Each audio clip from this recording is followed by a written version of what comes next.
All right, here we have a completed arm that we are getting ready to cut, and we want to be able to export this so that it can be properly quoted and made. So one thing that's cool is if you provide a file that's an assembly, our operator is going to try to assemble that part and make sure that it fits together the best that it possibly can. And it just makes helping the quality process that much better if we can actually test it, because things may be perfect. Maybe there's something on your drawing that's incorrect, or maybe something is interpolated wrong. When we go to put it together, we can catch those kind of things. So we do like working with the CAD model. The one thing that is cool is that you can take all of these pieces, whether it's an assembly or a part, and just file save as. And our favorite format is an XT file or a Parasolid.xt file. The other format that we do like that works is STP. IGES does work, but there is a higher chance of there being some missing faces. So I try to stay away from that, but it's not the end of the world if that's all you got. But either one of these step variations will work out of any program. That is what we are going to send in. So if you're sending a model, we like to have everything in as little amount of files as possible. If you send us an XT file, what's cool is that when we open it up, it's one file, and then we could save it, and we can save bodies out all of the parts. And then our software is smart enough to be able to unfold all this and nest it for us with the quantities, which is pretty cool.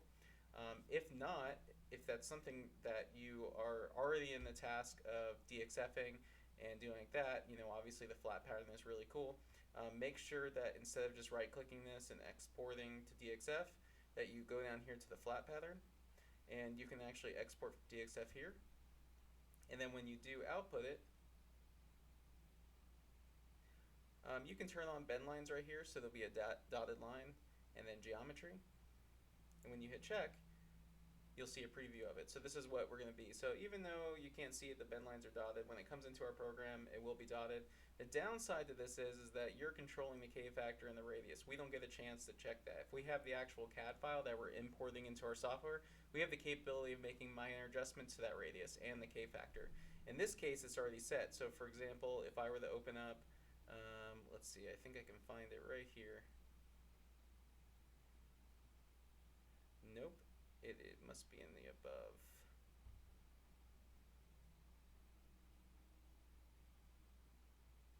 There you go, 0.45. So that is definitely off. So we need to move that to 0.4. Now, if you DXF this and gave it to us, then we might have a little bit of a stretch difference when we're going to bend it. Is it the end of the world? Probably not. For something like this, it's still going to fit together great. But if we can get it that much more accurate, it's going to work that much better in real life. So make sure that when you're submitting your files that all your parts can sheet metal. And what I mean by that is that they do flatten. Let's say, for example, I flatten this thing and two of the legs crossed over. That is usually an indicator that there's a problem. So just make sure that everything flattens nicely, because if you can't flatten it, then we probably can't either, and then we'll just be coming back to find some parts. So as far as keying goes, make sure to always make sure your keys have good clearance. The clearance that we're using here is 5 thou radially all around. That's just our preference. You can do it however you've tested.